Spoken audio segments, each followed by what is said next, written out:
नमस्कार, आदाब, सत श्री अकाल, गुड मॉर्निंग दोस्तों। जीएस वाले भैया आपका हार्दिक स्वागत एवं अभिनंदन करते हैं।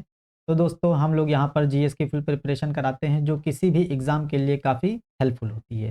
दोस्तों चाहे एसएससी हो, बैंक हो, रेलवे हो, आरओ एआरओ हो, पेट हो, टीचिंग का हो, डिफेंस हो, पुलिस हो, एसआई हो, दिल्ली पुलिस हो, यहाँ तक कि स्टेट पीसीएस प्री एग्ज़ाम्स भी कवर होते हैं। तो दोस्तों इसलिए हम ये कह रहे हैं क्योंकि हम लोग पढ़ते ही इसी तरीके से हैं, क्योंकि होलिस्टिक वे में जब पढ़ाई होती है पहले हम लोग थ्योरीज पढ़ते हैं, उसको अच्छे से समझते हैं, फिर एमसीक्यूज लगाते हैं, फिर वन लाइनर लगाते हैं। तो जब इस तरीके से होलिस्टिक वे में हम लोग पढ़ाई करते हैं तो जाहिर सी बात है तो सारी चीज़ें हमको याद होती चली जाती हैं और एग्ज़ाम में एग्जीक्यूट करने के लिए काफ़ी आसान हो जाता है। तो दोस्तों हम लोग उसी तरीके से पढ़ते क्रम में हम लोग अभी तक मौलिक अधिकार तक पढ़ चुके थे।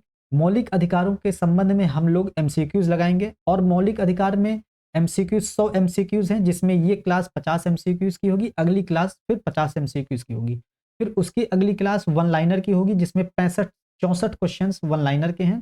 तो दोस्तों इस तरीके से हम लोग पढ़ेंगे। तो अब दोस्तों हम लोग अपना सेशन शुरू करते हैं। भारतीय संविधान के किस अनुच्छेद में मौलिक अधिकारों का वर्णन है?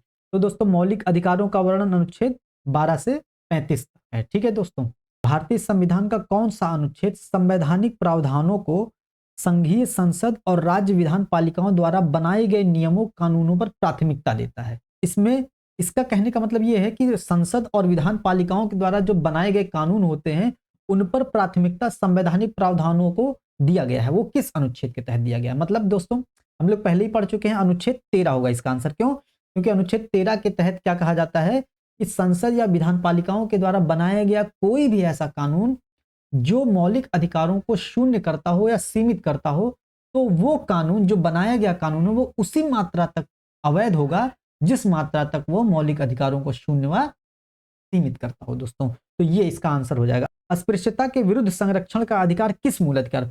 दोस्तों जैसे ही अस्पृश्यता शब्द आए तुरंत हम लोगों को ध्यान देना है, नहीं तो हम लोगों का दिमाग तुरंत आता है अस्पृश्यता है तो शोषण आ जाएगा, है कि नहीं? तो हम लोग जल्दबाजी करेंगे। तो अनुच्छेद 17 में है अस्पृश्यता निवारण और 17 कौन सा है? समानता का अधिकार। दोस्तों ऑप्शन नंबर सी सही होगा। ठीक दोस्तों, ये ध्यान दीजिएगा। निम्नलिखित में से कौन सा कथन सत्य है? सत्य है मौलिक अधिकार निरंकुश व असीमित है। तो दोस्तों ये कथन तो गलत हो जाएगा क्योंकि हम लोग पढ़े ये मौलिक अधिकार निरपेक्ष और असीमित नहीं है, ये सीमित हैं और सापेक्ष हैं। इन पर युक्त युक्त निर्बंधन लगाया जाता है कि नहीं? हम लोग ये सब चीज पढ़ चुके हैं। और सरकार मौलिक अधिकारों पर किसी भी प्रकार का प्रतिबंध नहीं लगा सकती है दोस्तों। अभी पढ़े हम लोग जैसे युक्त युक्त निर्बंधन लगा सकती है जब भी सामाजिक हित में कोई ऐसी बात होगी जहां पर जैसे आपातकाल के दौरान जो होता है कि हम मौलिक अधिकारों का निलंबन कर दिया जाता है, मौलिक अधिकारों में कमी कर दी जाती है दोस्तों, तो ये भी स्टेटमेंट गलत हो जाएगा। तो इसका कोई नहीं होगा। ठीक है दोस्तों, क्वेश्चन है भारतीय संविधान के अनुसार कौन सा एक मौलिक अधिकार नहीं है? पूरा पढ़ेंगे क्वेश्चन, नहीं एकदम लास्ट में छिपा है तो नहीं, अगर नहीं पढ़ेंगे तो आंसर गलत करके चलाएंगे, पहला ही ऑप्शन मार के चले आएंगे तो गलत हो जाएगा। तो समानता का अधिकार 14 से 18 तक ये तो है और पूछा है कौन सा नहीं है। स्वतंत्रता का अधिकार अनुच्छेद 19 से 22 तक है। संपत्ति का अधिकार अनुच्छेद 31 में है और शोषण के विरुद्ध अधिकार 23-24 में है। तो दोस्तों संपत्ति का अधिकार नहीं है। संपत्ति का अधिकार 44वें संविधान संशोधन 1978 के द्वारा इसको हटा दिया गया था। इसको मौलिक अधिकार से विधिक अधिकार, सांविधिक अधिकार में शामिल कर दिया गया था अनुभाग 12 में, अनुच्छेद 300 का में। ठीक है दोस्तों, वित्त संपत्तिवाद और संविदाओं के अंतर्गत इसको समाहित कर दिया गया था। ठीक, अगला क्वेश्चन है कौन सा कथन सही नहीं है दोस्तों? ठीक है, भारतीय संविधान का अनुच्छेद 15 केवल भारतीय नागरिकों को प्राप्त। जैसे केवल भारतीय नागरिक आए हमको तुरंत लिख लेना अनुच्छेद 15, 16, 19, 29, 30। अगर ये कोई अनुच्छेद आता है तो वो केवल भारतीय नागरिकों को प्राप्त है, शेष सभी अधिकार नागरिकों को और विदेशियों दोनों को प्राप्त है। ठीक है, तो दोस्तों 15 तो इसमें आ रहा है कि नहीं? तो ये तो गलत हो जाएगा, मतलब ये ऑप्शन नहीं होगा इसका आंसर। ठीक है, भारतीय संविधान मतलब ये स्टेटमेंट सही है लेकिन पूछा है कौन सा स्टेटमेंट नहीं है। ठीक, ये देखते हैं। भारतीय संविधान का अनुच्छेद 16 केवल भारतीय नागरिकों को प्राप्त है, तो 16 भी केवल भारतीय नागरिकों को प्राप्त है, तो ये भी स्टेटमेंट सही है कि नहीं? भारत के संविधान का अनुच्छेद 21 भारत के राज्य क्षेत्र में नागरिकों और विदेशियों दोनों को समान रूप से प्राप्त है। क्या 21 इसमें है? नहीं है, तो मतलब नागरिक और विदेशी दोनों को प्राप्त है, तो ये भी स्टेटमेंट सही है कि नहीं?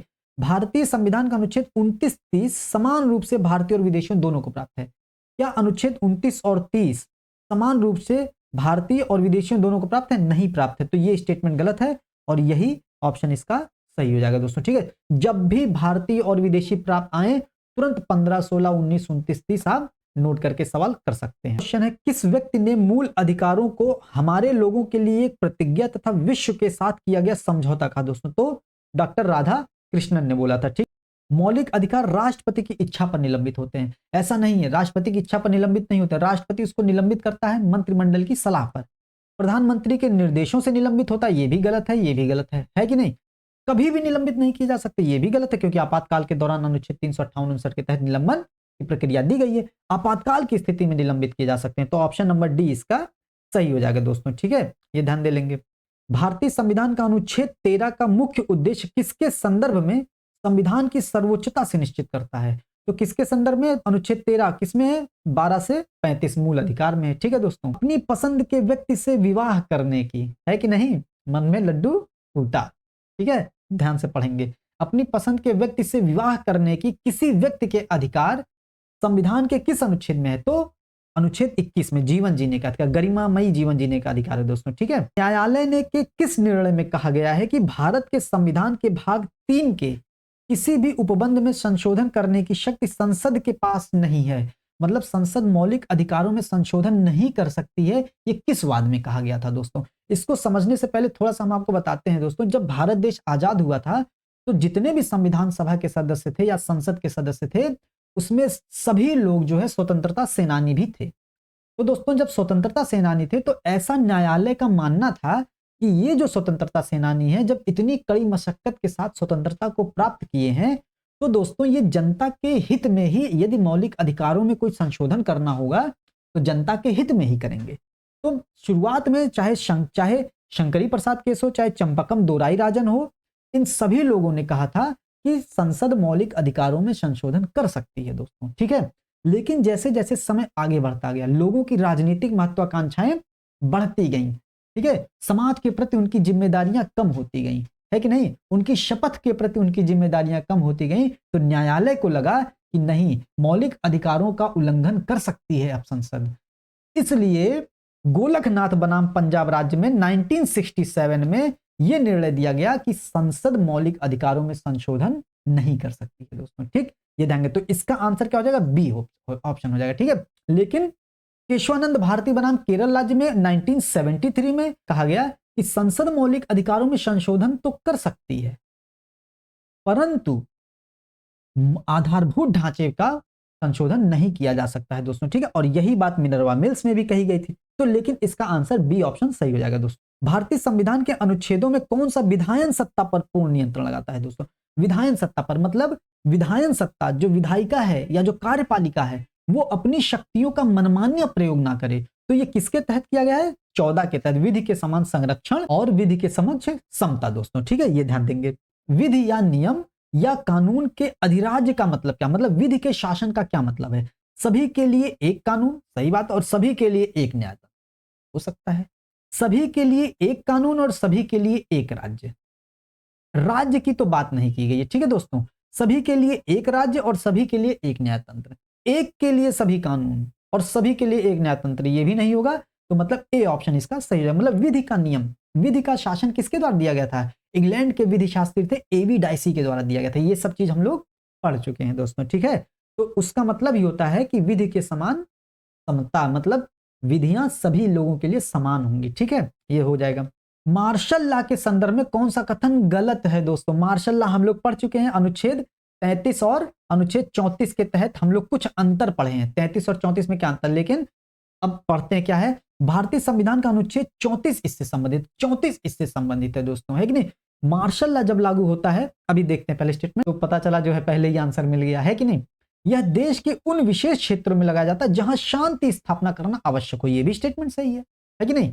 मार्शल लॉ का सिद्धांत इंग्लैंड के कॉमन लॉ से लिया गया है और भारतीय संविधान में इसे परिभाषित नहीं किया गया दोस्तों। ये भी स्टेटमेंट सही है। नया कुछ भी मिले आप तुरंत उसको नोट करिए। जैसे मार्शल लॉ कानून कहां से लिया गया है? इंग्लैंड के कॉमन लॉ से लिया गया। मार्शल लॉ लागू होने पर मूल अधिकारों पर कोई प्रभाव नहीं पड़ता, ये गलत है दोस्तों। मूल अधिकारों पर प्रभाव पड़ता है दोस्तों। गलत कथन ही पूछा है, तो ऑप्शन नंबर डी सही हो जाएगा दोस्तों। तो दोस्तों हम लोग अनुच्छेद 33 और अनुच्छेद 34 में पढ़े थे। 34 में क्या था? मार्शल लॉ था। और 33 में मार्शल लॉ जब लागू होता है तो नागरिकों के मौलिक अधिकारों में कमी होती है। और जब 33 अनुच्छेद के तहत क्या होता है, जो खुफिया बल होते हैं, आसूचना वाले होते हैं, सुरक्षा बल होते हैं, इन लोगों के मौलिक अधिकारों में कमी की जाती है। दोस्तों ये ध्यान दीजिएगा, अनुच्छेद 33 मतलब अधिकारियों के मौलिक अधिकारों में कमी होती है, और अनुच्छेद 34 में नागरिकों के मौलिक अधिकारों में कमी होती है। ऐसे कोई भी अधिकारी जो होता है या जो खुफिया विभाग के अधिकारी होते हैं, हम लोगों की तरह सोशल मीडिया पे अपने आप को अभिव्यक्त नहीं कर सकते, उनके लिए कुछ रिस्ट्रिक्शंस होती हैं दोस्तों, है कि नहीं। तो अनुच्छेद 33 के तहत उन सब लोगों के बारे में बात की गई है, ये चीज ध्यान देनी है। अब अगला देखते हैं, कौन सा युग्म सही सुमेलित नहीं है। दोस्तों विधि के समक्ष समता 14 है, मतलब सही सुमेलित है, तो ये नहीं होगा, है कि नहीं। शोषण के विरुद्ध अधिकार 23-24, ये भी स्टेटमेंट सही है, और कह रहा है कि नहीं बताना कौन सा गलत है, ये बता। संवैधानिक उपचारों का अधिकार अनुच्छेद 32 में, ये भी सही है। उपाधियों का अनुच्छेद 18 में है, तो ये वाला ऑप्शन इसका सही हो जाएगा, डी वाला, ठीक है। भारत के संविधान के अनुच्छेद 19 में शामिल अधिकारों में कौन सा नहीं है दोस्तों, कौन सा नहीं है। तो अभिव्यक्ति की स्वतंत्रता है 19(1)(a) में, बिना शस्त्र के सम्मेलन करने की स्वतंत्रता, ये भी बी में है, ठीक दोस्तों, ये भी है। संगम या संघ बनाने की स्वतंत्रता, ये भी सी में है। अपने पसंद के धर्म पालन करने की स्वतंत्रता दोस्तों ये अनुच्छेद 25 से लेकर के 28 के बीच में है, तो ये वाला नहीं होगा, और नहीं पूछा है तो ऑप्शन नंबर डी इसका सही होगा दोस्तों, ठीक। इंदिरा साहनी का केस 1992 में आया था, और ये किससे संबंधित, हम लोग बताए थे दोस्तों, आरक्षण से संबंधित है, तो ये पिछले वर्गों के आरक्षण से है। विधि संविधान के प्रारंभ में कौन सा मूल अधिकार सम्मिलित है। हम लोग पढ़े संविधान के प्रारंभ में 7 मौलिक अधिकार थे, ठीक है। समानता का अधिकार अनुच्छेद 14 से 18 ये था। स्वतंत्रता का अधिकार अनुच्छेद 19 से 22 ये भी था। शोषण के विरुद्ध अधिकार 23-24 ये भी था। धार्मिक स्वतंत्रता का अधिकार 25 से 28 ये भी था। संस्कृत और शिक्षण संबंधी अधिकार अनुच्छेद 29-30 ये भी था। संवैधानिक उपचारों का अधिकार अनुच्छेद 32 ये भी था। संपत्ति का अधिकार अनुच्छेद 31 ये भी था दोस्तों। तो क्या पूछा, संविधान के प्रारंभ में, तो संपत्ति का अधिकार तो बाद में हटाया गया था ना, तो प्रारंभ में ये भी था, तो कौन सा, सातों के सातों सही है कि नहीं, सातों के सातों सही है। और शॉर्ट्स में हमने बताया था, जो प्रारूप समिति के सदस्य थे उसमें 7 सदस्य थे, और सातों को 7 सेकंड में कैसे याद किया जाता है, ये बहुत अच्छे तरीके से बताए थे दोस्तों, है कि नहीं। तो क्या बताए थे उसमें, एक बार फिर से आपको रिवाइज करा दे रहे हैं। तो उसमें बताए थे AAA और MM, है कि नहीं, और के दोस्तों, के, ठीक है। ये बस याद करना, AMK बस, और कुछ नहीं याद करना है।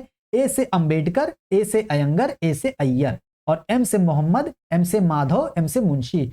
अंबेडकर, अयंगर, अय्यर, मोहम्मद, मुंशी, माधव हो गया, ठीक है दोस्तों। और के से खेतान है, और अगले के से कृष्णमाचारी हैं दोस्तों।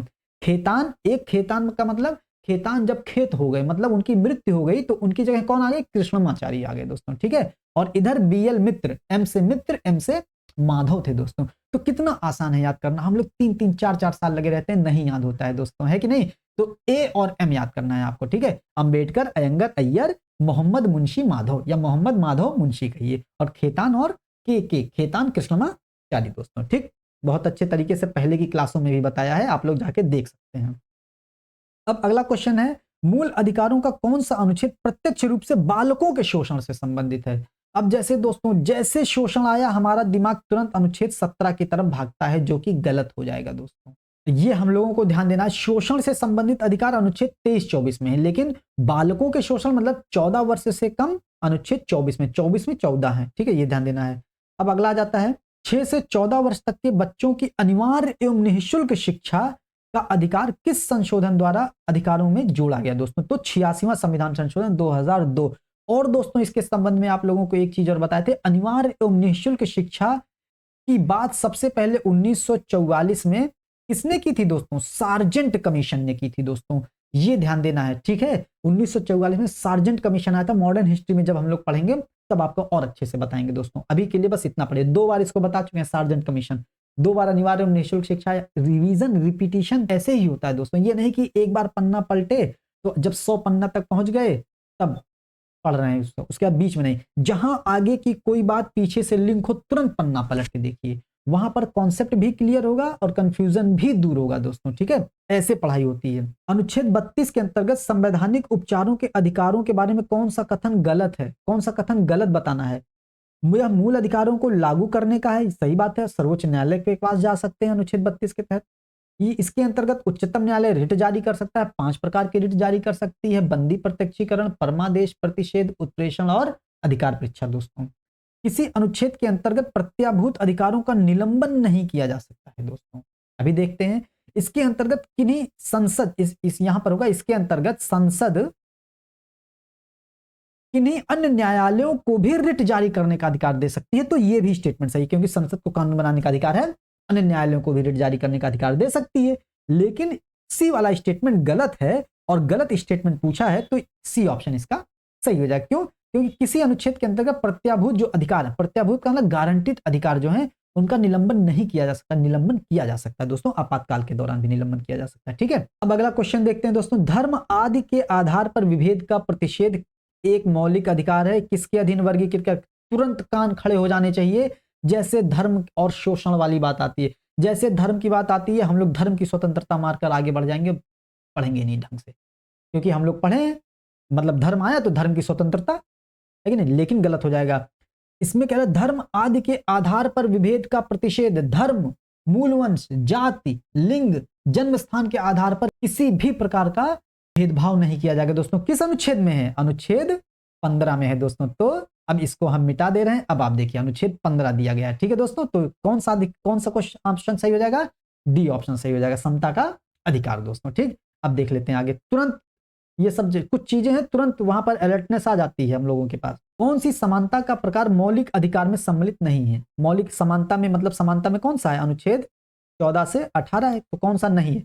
कानून के समक्ष समानता अनुच्छेद 14 में है, विधि के समक्ष समानता एवी डायसी के द्वारा है कि नहीं, ये सामाजिक समानता ये भी दिया गया। अवसर की समानता अनुच्छेद 16 है। आर्थिक समानता का जिक्र कहीं नहीं किया गया दोस्तों। तो डी ऑप्शन इसका गलत है और ऑप्शन गलत ही पूछा है, तो डी ऑप्शन इसका सही आंसर हो जाएगा दोस्तों। ठीक है, ये ध्यान दीजिएगा, आर्थिक समानता की बात यहां नहीं की गई है, सामाजिक, आर्थिक और राजनीतिक न्याय की बात प्रस्तावना में की गई है, ये ध्यान देंगे। कथन कारण वाला ये भी बता चुके हैं। कथन और कारण, जब भी कथन से कारण में जाएंगे तो क्योंकि लगाएंगे, ठीक, और जब कारण से कथन में जाएंगे तो इसलिए लगा के पढ़ेंगे दोस्तों। ठीक है, अब देखिए, सामाजिक, आर्थिक और राजनीतिक क्षेत्र में समान आधार निर्मित करने के उद्देश्य से राज्य असमान लोगों के साथ असमान व्यवहार कर सकती है, तो पढ़े ही हैं, क्योंकि समान लोगों में विधि समान होगी और समान रूप से प्रकाशित की जाएगी। सही आंसर आ रहा है कि नहीं? अब लेकिन इसको इसलिए लगा के भी पढ़ते हैं, समान लोगों में विधि समान होगी और समान रूप से प्रकाशित की जाएगी, इसलिए सामाजिक, आर्थिक और राजनीतिक क्षेत्र में समान आधार निर्मित करने के उद्देश्य से राज्य असमान लोगों के लिए भिन्न व्यवहार कर सकता है दोस्तों। तो ये दोनों कथन कारण सही है और कारण कथन की स्पष्टीकरण भी कर रहा है दोस्तों। तो इसका ऑप्शन डी सही है। ऑप्शन में भी अब एग्जामिनर चालाकी करने लगे हैं दोस्तों, ऑप्शन देने में भी अब एग्जामिनर चालाकी करने लगे हैं दोस्तों। इसको ए की जगह दे देते हैं और इसको बी की जगह दे देते हैं। हमको लगता है कि ए सही स्पष्टीकरण है, ए मार के चल देते हैं आगे, है कि नहीं? लेकिन ध्यान दीजिएगा दोस्तों, ठीक है, ये ध्यान दीजिएगा। अब अगला देख लेते हैं। भारतीय संविधान की प्रस्तावना में प्रयुक्त समाजवाद शब्द को किस अनुच्छेद के साथ मिलाकर पढ़ने से सर्वोच्च न्यायालय को समान कार्य के लिए समान वेतन का मौलिक अधिकार परिभाषित करने की शक्ति प्राप्त हुई है दोस्तों? तो दोस्तों इसके पहले आगे बढ़ने से पहले बताते हैं, समान कार्य के लिए समान वेतन अनुच्छेद 39 डी में दिया गया है दोस्तों। अनुच्छेद 39 डी याद करना बहुत आसान है। डी का मतलब दोनों, डी दोनों, ठीक है। अब दोनों कौन? महिला और पुरुष, और समान कार्य करेंगे दोनों तो समान वेतन मिलेगा। किसको? महिला और पुरुष को। तो मतलब महिलाओं और पुरुषों को समान कार्य के लिए समान वेतन किसमें कहा गया? अनुच्छेद 39 डी में कहा गया दोस्तों, ये ध्यान दीजिएगा, इसमें भी कंफ्यूजन होता है सब लोगों को। तो इसका आंसर कौन सा हो जाएगा अनुच्छेद दोस्तों? अनुच्छेद 14 और 16 मिलाकर पढ़ने से समाजवाद की पुष्टि होती है। अगला, अनुसूचित जाति तथा अनुसूचित जनजाति को किस अनुच्छेद के अंतर्गत मौलिक सामाजिक, आर्थिक, राजनीतिक तथा सांस्कृतिक अधिकार दिए गए हैं? तो अनुच्छेद 17 के तहत इनको ये सारे अधिकार दिए गए हैं दोस्तों। अगला क्वेश्चन है, उच्चतम न्यायालय की व्यवस्था के अनुसार निजी भवनों के ऊपर राष्ट्रीय झंडे को फहराना नागरिकों का यह मौलिक अधिकार किसके अंतर्गत आता है दोस्तों? तो किसके अंतर्गत आता है? आप झंडा फहरा रहे हैं, आप अभिव्यक्त कर रहे हैं अपने आप को, अभिव्यक्ति की आजादी है, वाक एवं अभिव्यक्ति की आजादी अनुच्छेद 19(1)(a) में है दोस्तों। इसी तरीके से आपको बताते हैं दोस्तों, बहुत आसान तरीके से अनुच्छेद 19 के सारे सब क्लॉज बहुत आसान तरीके से याद हो जाएंगे, क्योंकि अनुच्छेद 19 खुद ही कह रहा है कि हमको याद करो दोस्तों। अब जैसे दोस्तों अनुच्छेद 19 का 1 का ए में क्या है दोस्तों? अभिव्यक्ति। ए से आ से अभिव्यक्ति हो गया दोस्तों, तो ए से अभिव्यक्ति हो गया, अभिव्यक्ति की स्वतंत्रता। बी से बिना शस्त्र के सम्मेलन करने की स्वतंत्रता दोस्तों, बा से बी से बिना हो गया। सी से दोस्तों संगम या संघ बनाने की स्वतंत्रता है कि नहीं दोस्तों, संगम या संघ बनाने की स्वतंत्रता। सी सी सी सी सी हिसिंग साउंड आ रहा है, राइमिंग मिल रहा है कि नहीं। तो ए अभिव्यक्ति, बी बिना शस्त्र के सम्मेलन, सी संगम या संघ बनाने की, डी बताए थे, डी से देहरादून घूमने फिरने की आजादी है दोस्तों, ठीक है। ई बताए हैं, ई निवास करने की स्वतंत्रता दोस्तों, ई निवास। A B C D E F, F फुर्र हो गया दोस्तों, एफ मतलब फुर्र मतलब संपत्ति का अधिकार था, हटा दिया गया। उसका जी आ जाता है, जी से जीविका, है कि नहीं। अब जीविका किसी लड़की का नाम नहीं है, यहां जीविका मतलब आजीविका, जी से जीविका, हो सकता है लड़की का नाम हो, लेकिन यहां पर जी का मतलब आजीविका, जी जीविका। तो अनुच्छेद 19 खुद कह रहा है कि हमको याद करो, और हमको इसमें 3-3 4-4 साल कंफ्यूजन ही बना रहता है, कौन सा किसमें कौन सा किसमें। तो बहुत आसान तरीके से ऐसे ही आपको याद हो जाएगा। सारी जीएस आप हमसे पढ़ेंगे ना, तो आपके जीएस, आपके टिप्स और आपके लिप्स पर होगी दोस्तों। तो 19 ए में अभिव्यक्ति, बी में बिना शस्त्र के सम्मेलन, सी में संगम या संघ बनाने की स्वतंत्रता, डी देहरादून घूमने फिरने की स्वतंत्रता, ई निवास की स्वतंत्रता। उसके बाद एफ फुर्र संपत्ति का अधिकार था, हटा दिया गया, है कि नहीं।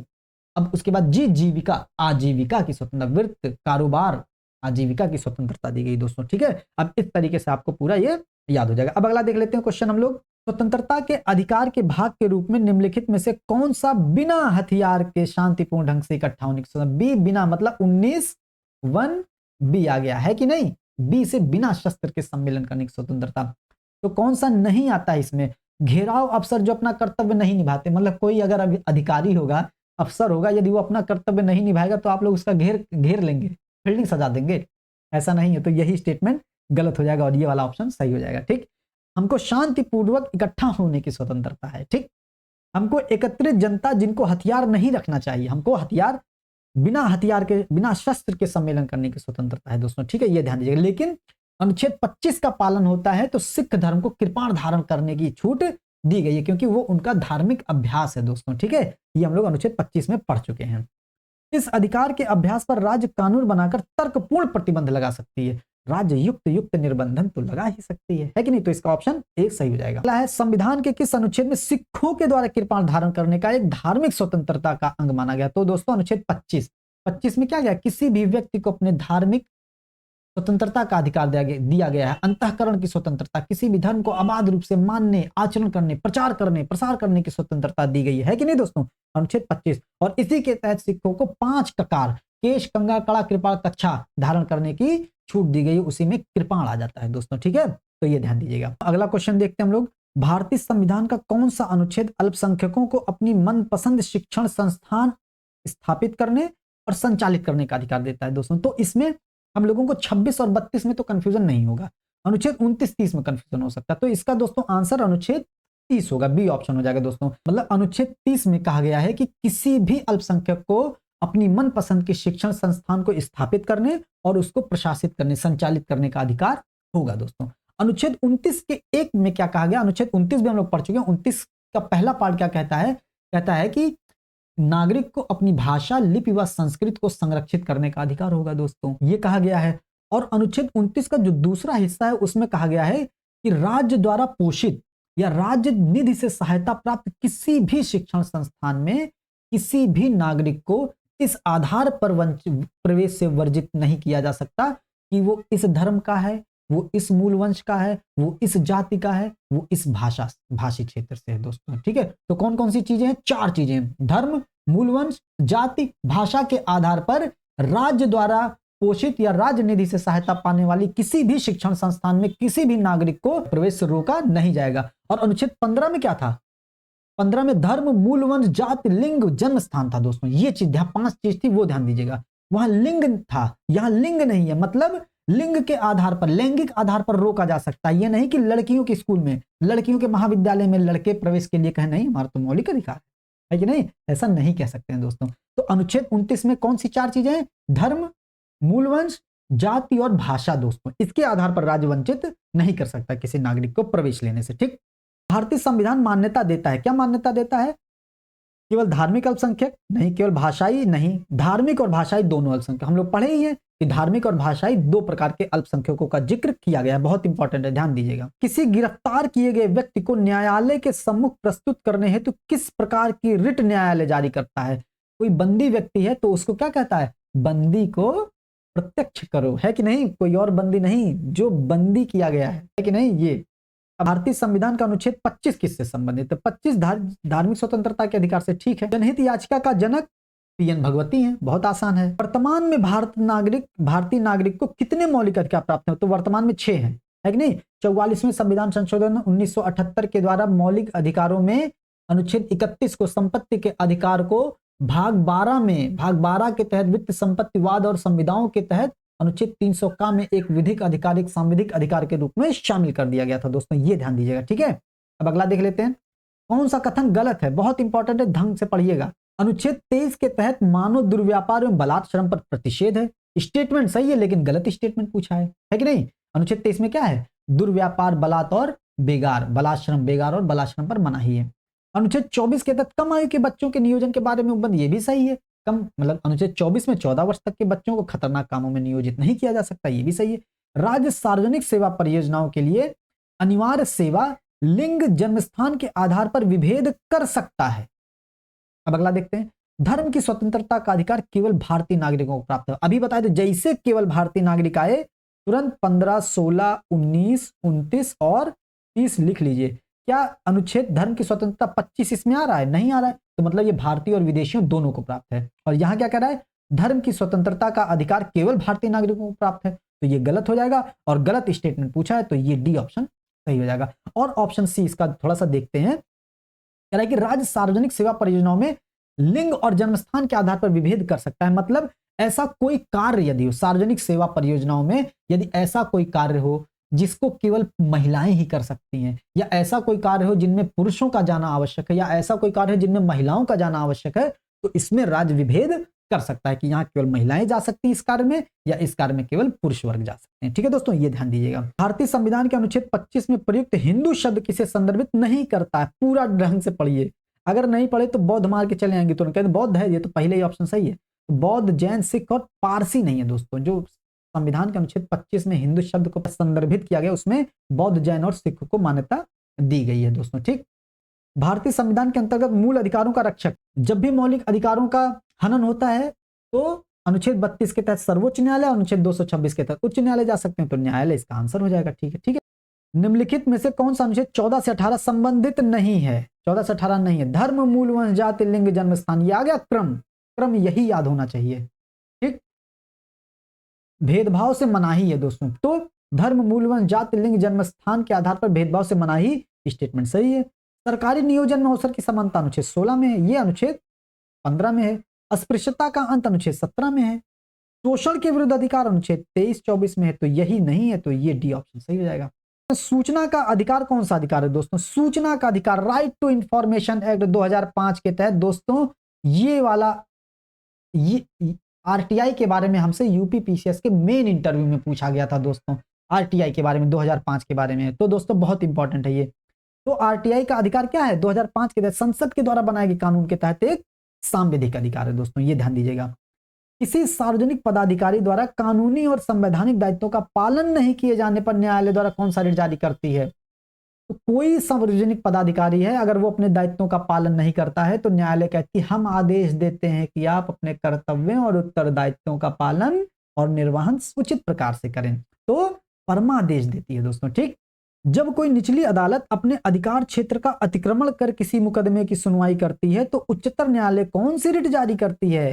रोक देती है उस कार्यवाही को, तो प्रतिषेध का मतलब होता है रोकना दोस्तों, सी ऑप्शन सही हो जाएगा। ठीक, ये मूल अधिकार अनुच्छेद दोस्तों, समानता का अधिकार 14 से 18, स्वतंत्रता का अधिकार 19 से 22, शोषण के विरुद्ध अधिकार 23 है, और धार्मिक स्वतंत्रता का अधिकार 25 से 28। तो 1, 2, 4, 3 कहां हो जाएगा? बी ऑप्शन इसका सही हो गया दोस्तों। ठीक, जब कोई निचली अदालत अपने अधिकार क्षेत्र का अतिक्रमण कर किसी मुकदमे की सुनवाई करती है तो उच्चतर न्यायालय कौन सा रिट जारी करती है? रोक देती है, प्रतिषेध रिट जारी करती है दोस्तों। ठीक है। क्वेश्चन, यदि किसी व्यक्ति के ऐसे पद पर नियुक्ति हुई है जिस पर उसका कोई कानूनी हक नहीं है तो ऐसी स्थिति में न्यायालय कौन सी रिट जारी करती है?